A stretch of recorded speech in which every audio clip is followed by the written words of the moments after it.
Please support Human Appeal. Please support humanappeal.org.uk. If you're a huge fan of football, chances are that you played the game yourself at some point, perhaps when you were younger in your school days. If this is the case and you continue your interest in the sport, I'm gonna go out on a limb and assume that you had a lot of fun whenever you took to the pitch. In the same vein, when it comes to football players, you'd imagine that they feel the same way. After all, they're just grown-ups that are lucky enough to get paid to play the game that we all enjoy. However, it's understandably a bit different for them. While they may thoroughly enjoy the game, it's still their job at the end of the day. But every now and then, a footballer comes around that makes it seem like all they're doing is going for a kickabout in their local park with their mates. That one guy who casually dribbles past everyone, then immediately starts joking around as if nothing just happened. And in my personal opinion, one such player who resonates that exact type of energy is none other than Eden Hazard. Rightly labeled as one of the greatest players in the world at his peak, Eden Hazard has been mesmerizing on the ball essentially from the very beginning of his career. However, as we all know, since his big money move to Real Madrid, his fall from grace has been swift, to say the least. A combination of injuries, bad luck, and perhaps poor training habits have seemingly taken a massive toll on him in recent years. But that's not to say that this is the end though. Football is a fickle sport after all, and he is only 30 years old. In any case, how did this happen? How did Eden Hazard's career get to this point, and where to from here? Hopefully this video can provide you with a brief yet comprehensive answer. Without further ado, how good was Eden Hazard and what's led to his fall from grace? Yo, what's going on everyone? Trust you're all doing well and having a great day. Before we get into it, I would like to take a second to thank our sponsor, you. Thanks so much for watching and sponsoring the video by hitting that like button, only if you like the content that is, and as always, only if you want to. Alright, let's get right into it. Born in 1991 in La Louvière, Belgium, Hazard's love for football and his rise to fame was essentially inevitable when you factor in his background and upbringing. He's the eldest in a family of 4 boys, with all of them being football fanatics. This comes as no surprise when you hear that his parents were active players in their day too. His father was a semi-pro, with his mother being a full professional. As the story goes, she hung up her boots when young Eden was on the way. Essentially, this guy was destined to be a baller since well before he even entered the world, which is why it only makes sense that he started playing football as early as 4 years of age for his local club Royal Stade Brennois. When speaking on Hazard's ability, which we'll go into in detail in a bit, one of his former coaches at his very first ever club once said, he knew how to do everything. I had nothing to teach him. I shouldn't say that, but it was almost problematic to have him in my group. When he did 500 juggles, the others barely did 10. Now that quote only gives you a slight idea of what we're dealing with here. Fast forward a couple years later and the year is 2005. Hazard has just spent the last 2 years playing in the youth sides for Tinashe, a club currently playing in the 3rd division of the Belgian Football League system. It was here that a then 14-year-old Eden Hazard caught the eye of a few scouts from French club Lille in a local tournament. After speaking with his parents, an offer was accepted and our man headed off to France to continue his development. So, at this point, despite his age, Hazard was shaping up to be exactly what we know him to be today. At LOSC, he displayed a fair few characteristics that have since become his trademark. Although he was still growing, his diminutive stature gifted him a low center of gravity that tremendously aided his balance, agility, and ball control. Pair that with his quick feet and electric pace, and what you had was a technical beast. And I haven't even mentioned his immense ball retention ability. His versatility was also a huge plus, as he was highly capable of playing across just about the entire front line. This was aided by his ability to use both feet very effectively despite being primarily right-footed, although it is worth noting that he spent the vast majority of his time on either the right or the left wing, with only a few features in the attacking midfielder or striker role. Although that's not to say that he wasn't without his flaws. While playing in the youth academy, he was berated once or twice for displaying what was deemed to be a lack of enthusiasm in training. This led to questions over his work ethic. He did seem to shake off this opinion at the time, but this would not be the last time in his career that this character trait would pop up. This takes us through to 2007. A 16-year-old Eden Hazard had just signed his first professional contract at Lille. However, it wasn't until the 2008-09 season of Ligue 1 that he truly became a part of the Lille first team, as the Lille coach at the time figured it was just about time to put more trust in him. He was only 17 years old at the time. This proved to be the right decision, as the man only went from strength to strength over the course of the next 2 seasons. In this time period, he made 67 appearances, scoring 9 goals and assisting 12. Admittedly, not the most eye-catching stats, but listen, he was still a teenager. All the same, he also completed 1.6 dribbles per match and drew in about 3.6 fouls per match. Even further to that, his performances in these seasons were enough to earn him the Ligue 1 Young Player of the Year award twice in a row. Understandably, the top teams in Europe were all of a sudden on red alert. Some 19-year-old kid from Belgium was tearing it up in France and everybody wanted a piece of him. One such person that echoed these sentiments was Zinedine Zidane. So here's just a little bit of context for you with regards to what was going on at Lille at the time. After being relegated to the French 2nd Division as recently as 1997 and only regaining promotion in 2000, they were a team that was firmly on the rise. With players such as Mathieu Debuchy, Johan Cabaye and Jovinho, they were in a great position to challenge for top honours going into the 2010-11 season. Unfortunately for Hazard, his work rate and overall enthusiasm was being called into question once more due to an inconsistent start to the season. This led to a string of matches where he was left on the bench for both club and country. However, it's safe to say that he shrugged off those comments real quick. When he made his return, he came back with a bang. The man played his best season to date at that point, scoring 7 and assisting 11 in the league. He helped Lille to an impressive double, a Ligue 1 and a Coupe de France in the same season. Adding on to that, he also won the Ligue 1 Player of the Year award, making him the youngest winner of the award ever at the time at just 20 years of age. And despite the fact that LOSC failed to retain the league the following season, Hazard went ahead and retained his personal accolades by turning it up just a tad. 20 goals and 16 assists in the league. Yeah, this guy wasn't going to be sticking around for too long.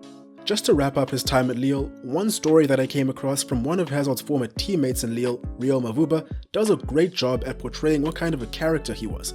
As the story goes, the night before his final game for Lille, a farewell party was thrown for Hazard to celebrate his time with the club. And well, one drink led to another, let's just put it like that. And he was a bit worse for wear following this party. Now I know what you're thinking. Going on a bender the night before a big game? Recipe for disaster, right?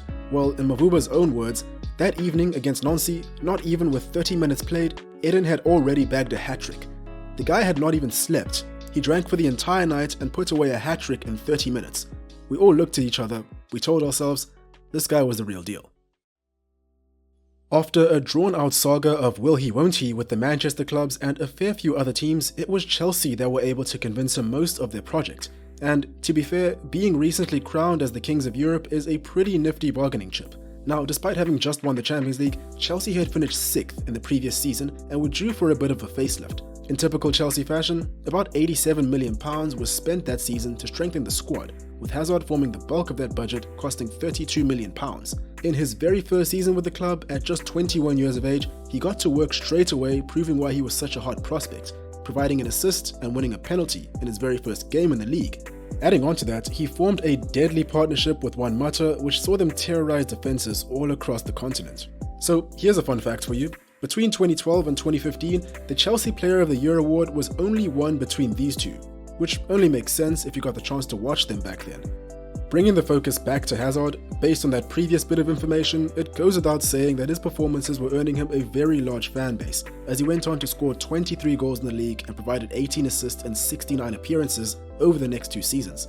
In this time period, Chelsea climbed up to 3rd in each of those seasons, and he even earned himself a spot in the PFA Team of the Year twice in a row, as well as the PFA Young Player of the Year award in 2014. And the cherry on the cake? He won his first major European trophy this year too, the Europa League. Although, in the middle of all of this, there was an altercation with a ball boy that was, hazardous, to say the least. After deliberately lying on the ball to waste time in a League Cup match against Swansea, Hazard kicked the ball from underneath the boy and received a red card in the process. Now, the kid subsequently admitted to time wasting on purpose, so perhaps the kicking was a bit justified. Side note, I don't condone kicking of children, don't do that. Bonus side note, did anyone know that this kid is the co-owner of a pretty successful vodka company now? I mean, that's a fun fact, I guess. Anyway, by the time the 2014-15 season came along, now wearing the number 10 jersey recently vacated by Juan Mata, Hazard had truly ascended into world-class territory. In Jose Mourinho's second stint in charge of Chelsea, the club went on to reclaim the top spot in the Premier League, with Hazard playing a starring role. 14 goals and 9 assists in the league. Not bad. Premier League Player of the Season? Yeah, sounds about right. 8th place in the 2015 Ballon d'Or? Yeah, no complaints here. Now, I know what you're all thinking. At this point, at just 24 years old, this guy was rising at a meteoric rate. Surely he was on course to become the next top dog. Well, the 30-game scoreless streak he endured the very next season, as well as Chelsea's 10th place finish, begged to differ. The Jose Mourinho 3-year cycle. And he definitely didn't help his cause by stating that it would be difficult to say no to an offer from PSG during this poor run of form, even though he did settle the title for the second season in a row by denying Tottenham Hotspurs the chance to catch up to Leicester. This season was a rather forgettable one for our man. Let's just say that the title of this video was not clickbait. Yes, ladies and gentlemen, the 2015-16 season marks the beginning of the decline of Eden Hazard. That is until he woke up from his nap and went ballistic the very next season. Even the best of us go through spats of bad form. It happens. And if you come back from that bad form to play your best goal-scoring season to date in a Chelsea shirt, I'm sure most are quick to forgive and forget. 16 goals and 5 assists were more than enough to help Chelsea back to the top in Antonio Conte's first season in charge. Hazard was back. Fast forward to the 2018 World Cup, and as if it weren't already evident, Hazard had truly come of age. Not only was he a standout performer, but he'd also turned into a leader. Having recently been appointed as the captain of the Belgian national team, he led the troops to 3rd place in the overall rankings of the tournament, Belgium's best ever finish to date in a World Cup. And even further to that, he scored 3 goals, provided 2 assists, and was named the man of the match on 3 separate occasions. Add 6.7 successful dribbles per match to the mix, and what you have is a man that only missed out on the World Cup Golden Ball due to the evergreen Luka Modric. Now, taking things back to the bridge, simply put, Hazard was a man possessed. 16 goals and 15 assists in the league meant that he was playing better than he ever had been. As a matter of fact, he directly contributed to 50% of the goals that Chelsea scored that season in the league. That's a little bit mad. However, despite the carry job and despite yet another Europa League victory, Chelsea only managed to finish 3rd in the league, 26 points off eventual winners Manchester City. If you're Hazard at this point and you have to decide where to play next season, the potential outcome of that decision is probably quite unclear. However, if your childhood hero starts knocking at your door, the outcome becomes slightly clearer. And when a package that could eventually rise up to £150 million is offered for you, the outcome becomes inevitable. Now, we've already touched on his accolades and achievements at Chelsea throughout this video. I'm sure you get it. He won a lot as an individual and as part of a collective. But let's take a closer look at some of his key statistics from his time in England, which I might add are quite remarkable. During his time in England, he made 245 appearances in the league. Surprisingly, only David De Gea made more in that time with 246. David De Gea is a goalkeeper. With 85 goals and 54 assists in the league, only Didier Drogba and Frank Lampard have been involved in more goals for Chelsea in the Premier League era. He completed 909 dribbles in the league, with his closest competition being Wilfried Zaha with 724. Therefore, it comes as no surprise that he was fouled 638 times. He created 595 goal-scoring opportunities, the most out of any player in the league during his time in England.